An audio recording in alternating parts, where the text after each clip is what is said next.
চিরগৌরবের মহাকাব্যিক বিজয় দিবস আজ ৫৫ বছরে পদার্পণ করেছে লাল সবুজের বাংলাদেশ। বিজয় দিবস উদযাপনের খবর জানাতে ময়মনসিংহ থেকে যুক্ত হচ্ছেন সহকর্মী ইমরান হাসান রাব্বি। রাব্বি, একটু জানতে চাই বিজয় দিবসে কেমনভাবে উদযাপিত হচ্ছে আজকের এই দিনটি, সাধারণ মানুষ সেই সাথে রাজনৈতিক সংগঠন, সামাজিক সংগঠন, জানবো আপনার কাছ থেকে।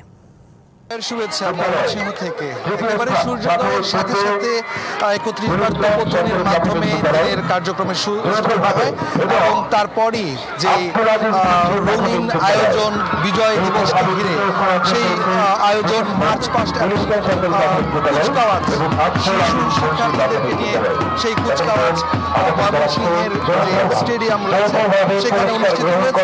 নতুন এবং ফিরে আসা গ্রাহকদের জন্য নগদে চলছে ক্যাশব্যাক সহ প্রতিদিন হাজারো উপহার জেতার সুযোগ। হবে আশা আর ফেরা, সারপ্রাইজ সেরা। এখন এই মুহূর্তে আসলে চলছে পুরস্কার বিতরণী অনুষ্ঠান।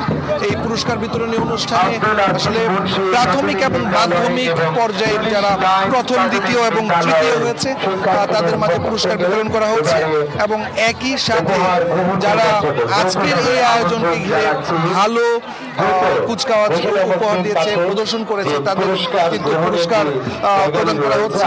বিভাগীয় কমিশনার, জেলা প্রশাসন, রেঞ্জ ডিআইজি এবং পুলিশ সুপার এইখানে পুরস্কার তুলে দিচ্ছেন শিশু শিক্ষার্থীদের হাতে।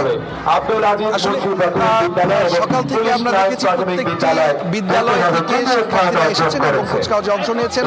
তাদের মাঝে যে স্বাধীনতা বিজয়ের উদ্দীপ্ত যে স্লোগান, মহাকাব্যিক যে বিষয়টি বিশ্বজুড়ে তুলে ধরার চেষ্টা করছেন এবং অভিভাবক এসেছেন তাদের শিশুদেরকে নিয়ে। রাব্বি, আপনাকে ধন্যবাদ।